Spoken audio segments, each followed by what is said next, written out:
This is Coastal Bend History. I'm Andy Lascano. We're outside Black Tie Roses. You know, if you're a regular viewer of our Coastal Bend History segments, you probably noticed that we use a lot of historic photos in our stories.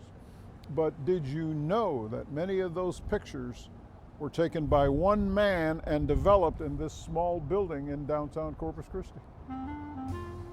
John Frederick Doc McGregor moved to Corpus Christi in 1929 to set up a shop as a chiropractor. He and his family moved here a year after his home state of Pennsylvania outlawed chiropractors. But once here, he quickly found out he couldn't earn a living as a chiropractor, so he turned to his hobby, photography, for extra income. His home and office, the small building at 1015 North Chaparral, became his first photography studio. For a fee, Doc photographed people, school groups, weddings, and social events. Eventually, he made more money as a photographer than from his chiropractic business. As the photography business grew, he even started providing pictures to the Corpus Christi Caller-Times, never charging them, just insisting on a photo credit when published. During his 50-year career, he documented the growth of Corpus Christi from a sleepy seaside town to a major city. In all, he took 800,000 pictures of the people, businesses, buildings, cultural events, street scenes, and skyline. In fact, anytime you saw Doc McGregor in public, he would be carrying several cameras. His pictures are stunning and document nearly every aspect of life in Corpus Christi from 1929 to 1960. In the late 1950s, he slowed down a bit, closing the 5 studios he owned in the city and quit advertising, only taking business from people who walked into his North Chaparral store. He finally retired in 1977 at the age of 84.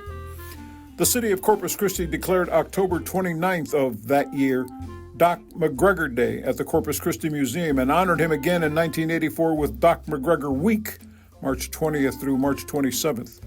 So he turned the little photography shop where it all started over to his grandson, John Tinker. John Frederick Doc McGregor died at the age of 93 in 1986. He's buried at Seaside Cemetery. His old home and studio purchased by Robin Reams, who opened Black Tie Roses. She's a big fan of McGregor's and has lovingly maintained and restored the historic building. The photographs of Doc McGregor continue to show the history of the city, but those pictures captured more than just history. They give us a unique insight into the lives of everyday people just like us, living their lives. The Corpus Christi Museum of Science and History has some on exhibit, and you can even buy prints of the photos. Thousands of others can be viewed through digitized files at the La Retama Central Library. Our Coastal Bend contributor Robert Park says he was inspired by Doc McGregor and actually began following in his footsteps, documenting the world around him even after McGregor's death. In fact, if you watch our Coastal Bend History segments, you probably noticed that a lot of our historic photographs were taken by either Doc McGregor or Mr. Parks.